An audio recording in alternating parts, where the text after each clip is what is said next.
from the start of this semifinal between Team USA and the Dominican Republic. The World Baseball Classic winner moves on to the finals. Each team has got one title in their pocket. They would love to get another. Star power on display tonight, and these fans are ready from Miami, and so are we. It's the United States and the Dominican Republic with a trip to the championship game up for grabs as Paul Skeens takes the ball for USA. We welcome in. The other 6 starters combined are 0 for 21. Small sample sizes to be sure. Skeens has never pitched on a stage like this. Dominican manager Albert Pujols said the 23-year-old has never seen a lineup like this in his life. Skeens, though, does not figure to be phased. He said his previous WBC start against Mexico was like a college game, a bit bigger in the atmosphere. Today, he was one of the few U.S. players to wear a suit to the park, all business as always. Now, for more on this matchup, here's Tom Verducci. Well, thanks, Ken. Power versus power, that doesn't really do it justice. The fastball of Paul Skeens was clocked as high as 99.7 in his last start, and the Dominicans are slugging almost 800 against fastballs in the zone. Leadoff batter Fernando Tatis Jr. has been on base 13 times in 5 games. Vladimir Guerrero Jr. has not swung and missed at a fastball the entire tournament. And Junior Caminero has 2 home runs against fastballs in the tournament. Paul Skeens is not just a power pitcher, he's a pitch maker. But it will be fascinating to see how often he challenges the Dominicans with his fastball. Eduardo Rodriguez of Venezuela, who pitched against the DR in pool play, told me if Paul Skeens can throw 5 shutout innings against that lineup, he is the best pitcher who ever lived. Joe. It's the kind of matchup that's inspiring a lot of hyperbole, Tom. Ask Mark DeRosa what he expects. He said, I expected to beat Miami. Just about set for first pitch. Team USA has the road team in this matchup coming to bat first. And let's take a look at Mark DeRosa's lineup. Bobby Witt Jr. leads off, and then Bryce Harper, even though he's struggled so far in the WBC, stays in there and bats second. Aaron Judge, the captain, is the 3-hitter. Kyle Schwarber's got 7 hits to lead Team USA. The change in the lineup is at third base, where Gunnar Henderson is in, Alex Bregman is out. Will Smith moves in at catcher. Bottom of the lineup, Roman Anthony's in left field. Bryce Terang, Pete Crow Armstrong have been the most consistent guys for Team USA down in the 8 and the 9 spots. And here's Luis Severino, 32 years old. He's had a decade in the major leagues, and he takes it tonight for the Dominican Republic. Yeah, he's been waiting for a long time to play for his country, and he's healthy, and he can be very dominant. I don't think he'll have a long leash, but he has ways to get you out. There's the breakdown of his pitches. His lower half is super important. His off speed's going to have to be good against Team USA. And normally when you're pitching, you go, just let me work through the top, and I'll work my way through the bottom of the lineup. The bottom of the lineup for Team USA might be their hottest hitters, so you don't have that luxury tonight. And the star power doesn't end with the lineup when it comes to the Dominican Republic. Their manager has 703 home runs in his major league career and will be into the Hall of Fame the moment that he's eligible 2 years from now. Dominican Republic trying to make it to the final for the first time since they won it all in 2013. The United States won it in 17. Lost in the final in 2023. Now 1 win away from a return trip, even with all the ups and downs and tension and drama the last week. Well, for Bobby Witt, he'd love to get on base early in the count. First 2 pitches, get a hit, and then use your wheels. Put pressure on Severino to hold you and just help the hitter behind you, because I think his speed tonight's going to be crucial. Witt fouls it off. 1 ball, 1 strike. And Mark DeRosa has continued to rave about Bobby Witt Jr. I think all of us that follow baseball know what a good player he is, but DeRosa said seeing him in person these few games, it's just elevated what he thinks about him. And he had to rack his brain for comparisons for 5-tool guys like this in recent memory. Waves and misses at a good breaking pitch, and it's 1-2. Yeah, that breaking pitch is going to be key for Severino. And look, Team USA is going to have to put the ball in play. They cannot afford a double-digit strikeout in their lineup. They got to use their muscle and use the advantage they have at the plate. The 1-2 from Severino is pop foul. Severino 4 innings against the Netherlands in pool play, gave up just 1 run, and that breaking pitch that he got a swing and a miss on against Witt. He threw half of the time and got all his strikeouts on that pitch. It's such a good feel for breaking that in multiple ways. He gets Witt for the first out of the night using that pitch.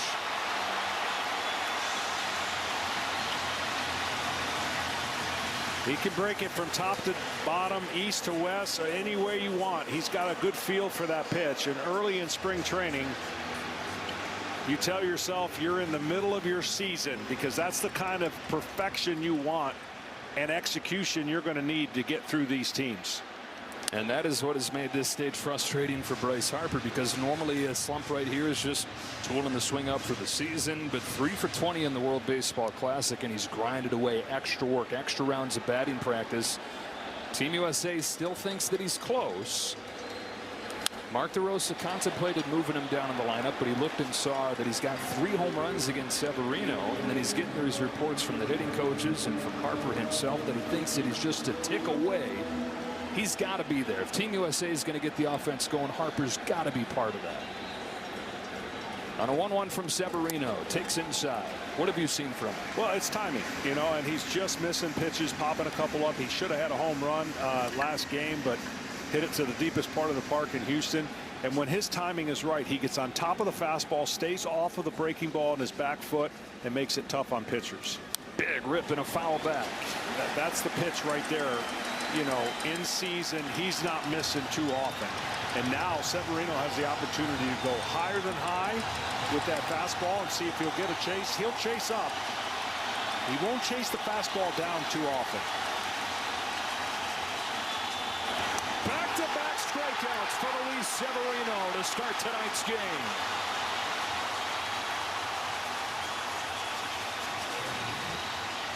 Well, fastball, actually more of a cutter that backs up, and it actually worked out to his advantage that it backed up, but you can see the timing of just reaching for that pitch. Base is empty, 2 away. Aaron Judge, 5 hits, 6 walks in this World Baseball Classic. They, as you would expect, have pitched him carefully. 2 of those 5 hits have been home runs. His old Yankees teammate Severino fires 1-0 in there with a fastball. He's at 99 with his fastball. John, some teams are sitting at home, some managers are sitting at home and kind of holding their breath, but you like what you see right now if you're Albert Pujols, because as loose and as live as Severino is, he knows who he's going up against.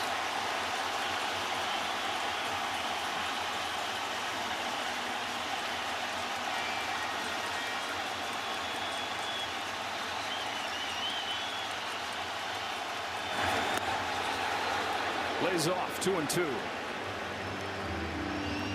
Putting the ball in play with these kind of hitters, the team that puts it in play more tonight is going to win, in my opinion, because they're that gifted. 2-2 pitch, fouls off and stays alive. And as powerful as these two lineups are, both of them have walked more than they've struck out in this tournament.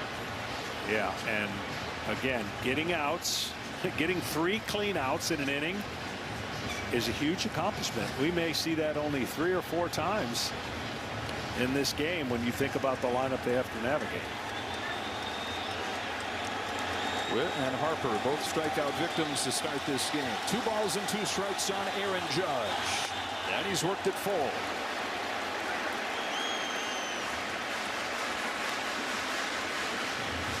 United States 24 runs their first 2 games, taking advantage of much lesser pitching, not a ton of big league pitching. Brazil and Great Britain. Only 16 runs the last 3 games, though. Judge lines the ball into left field and a base hit. Just got it over Perdomo, timed up that fastball, and gives the Americans their first base runner. Well, in a game like this, let's just call it a game 7, because that's what it's going to feel like. 2 outs, getting hits, a lot less stress than when the leadoff hitter gets on and there's a big inning looming. And the USA, Team USA, has done this quite a bit lately. And instead of getting that leadoff hitter on, which they haven't done too often, they've scored and come back with a lot of 2-out traffic. It just has not had the steamrolling effect that you figured it would in this lineup. That ball almost, and it does, hit Schwarber. Sweeps so far inside that it hits him. And there you go, just like that. And they're at first and second with 2 out. Well, you know, Mark DeRosa had one of the toughest decisions to make on who to play to third base. You would feel great if you're him, if Henderson were to come up with a 2-out hit right here, right off the bat. Isn't it amazing how the game tends to find the guy that was plugged into the lineup? Here's the reason why Mark DeRosa made the change. Gunnar Henderson against Luis Severino is 7 for 9. He called Alex Bregman last night, explained his thinking, and he didn't have to do a whole lot of explaining once he told him those numbers. And Bregman has not exactly set the world on fire in this tournament. So, looking for a spark from the young Orioles star, Gunnar Henderson. 7 of 9 against Severino, and he's been productive in this tournament, hitting .500 in limited duty.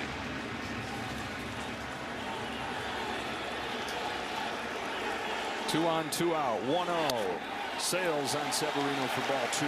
But this is the kind of pressure each pitcher is going to feel when runners get on, because in everyday lineup in the big leagues, 2 to 3 guys have that power that you're worried about. Every one of them has it here. So how do you handle that? Because I know usually you get your lineup card, you're circling a guy or two that can't beat you, but when they're all that guy, what do? You try to get clean innings. you do the first 2 batters like he did, and then you get the third guy out, because at any point with 2 outs, everybody that gets on base creates that extra pressure. 2-1. Chopper off of the hands, and an easy one for Marte. Scoreless first inning for Luis Severino. The Dominicans, the fearsome Dominican lineup, coming to the 2 of sluggers across Major League Baseball. Tatis, Marte, Soto, Vlad Guerrero Jr. bats cleanup. Manny Machado's the 5-hitter. Junior Caminero, who a lot of people are learning about, DHs and bats 6th. How about Julio Rodriguez gets bumped down to 7th in the order? Yes, Austin Wells is on the Dominican Republic, and the 9-hitter is Geraldo Perdomo. So here he is, John Paul Skeens, and Albert Pujols said, yeah, we haven't faced a guy like this in the tournament, but he hasn't faced a lineup like we've got in his life. That's because there's never been one like this. Fernando Tatis Jr. at the top of it, takes ball 1. Well, he's not going to be afraid of his fastball. Just watch to see if that fastball height stays consistent. He likes to go up, and you see the breakdown of all the weapons he has. Very happy with his fastball against Mexico on Monday. 60% fastball would have been the 2nd highest usage of his fastball in his career. You got to be careful being too heavy with that tonight. Yeah, you can't get into a groove where you can just say, here it is, go and hit it. You've got to be keeping these guys off balance. Tatis hits a fly ball to left field for Roman Anthony. Had him off balance with a sweeper to get tonight's first out. 7 strikeouts over those 4 scoreless innings in his WBC debut on Monday. Paul Skeens still just 23 years old. Of Lake Forest, California. 1.97 ERA in his 2 seasons with the Pittsburgh Pirates, and then doing something that he said he's dreamt of doing since he was a kid, watching the 17 team win it all. Team USA. One away, Ketel Marte climbs in. Diamondback second baseman takes strike 1. I like already. He's not overthrown. He's not too amped up. That's a good sign. 97 miles an hour. I'm sure he'll touch 99. Here's his 0-1. Marte lays off. Go up to 95 pitches at this stage of the tournament, but Mark DeRosa said probably 75 or 80. Is 1-1. Popped up into shallow right field. 2 hitters, both of them off balance. Routine for Bryce Turang, 2 out.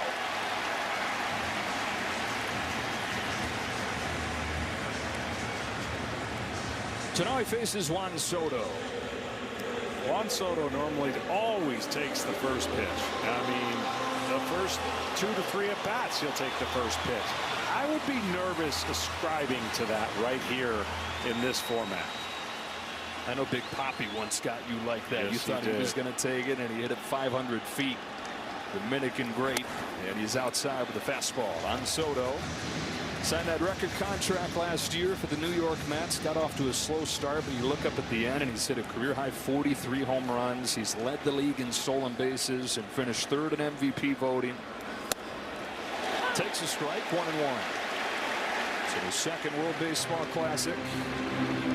Risen to the moment in his country's uniform. .353 hitter in the WBC with 4 home runs.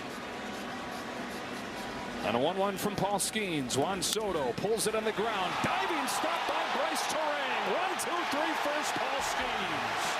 Highlight play from the Platinum Glover of the Milwaukee Brewers. No score after 1 in Miami.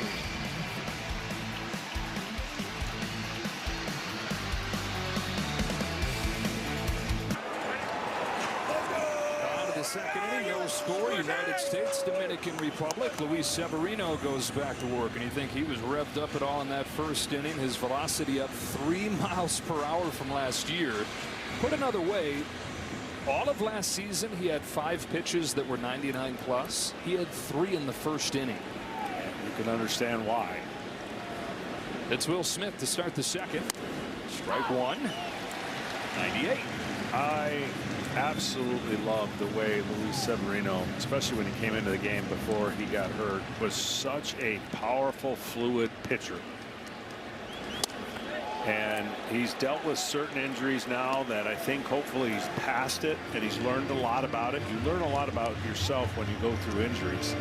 And I think he's got a chance to be even a better, more complete pitcher this time around. Yeah, totally different pitcher than he was when he broke in with the Yankees, and he was one of the hot young pitchers in the game. Got to the big leagues when he was 21 and didn't just get there, but he got Cy Young votes his first 2 full years. And then those injuries you're talking about, it's from the elbow to the shoulder to the lat to an oblique injury. And he's come back 1 season with the Mets, 1 season with the A's. Much more efficient pitcher as Smith pokes this one to right field, tails away from Tatis and nestles in for a leadoff base hit. So the Dodger catcher back in the lineup today as DeRosa's gone back and forth between Smith and Cal Raleigh. Raleigh doesn't have a hit in this tournament. Will Smith, steady as ever, drops in another. He's so good, and he can do that as well as pull it for a home run if you make a mistake inside. And the guy that's at the plate right now, wow, does Boston have a great future in Roman Anthony and how complete he is as a young player at the plate and his discipline. Youngest, he's just 21, and he hacks the first pitch foul. Roman grew up in Florida, going to Marlins games in this ballpark, wanting to be the next Christian Yelich. This is the first time, though, that Roman has played in this ballpark. It's not a huge surprise. He's only had a few months in the major leagues, debuting last June. Signed a monster extension that nobody batted an eye at. Normally, guys in the big leagues for 2 months and signs a big deal like that, it's like, wait, what? But I don't think anybody doubts what he's about to become. No, and he may even bat leadoff. That's the kind of impressive resume that he has to his manager and his plate discipline. It is amazing because you see big time prospects come up and you see the highlight home runs, and he has plenty of those, but to combine that with an approach that had the on base percentage as probably the most impressive thing of his rookie season. It's not just the pop, it's not just the athleticism, but he looks like a 15-year veteran the way he approaches things at the plate. A tough spot here, down 0-2 against Severino, and takes strike 3 at the knees. Third one for Severino, 1 gone in the second.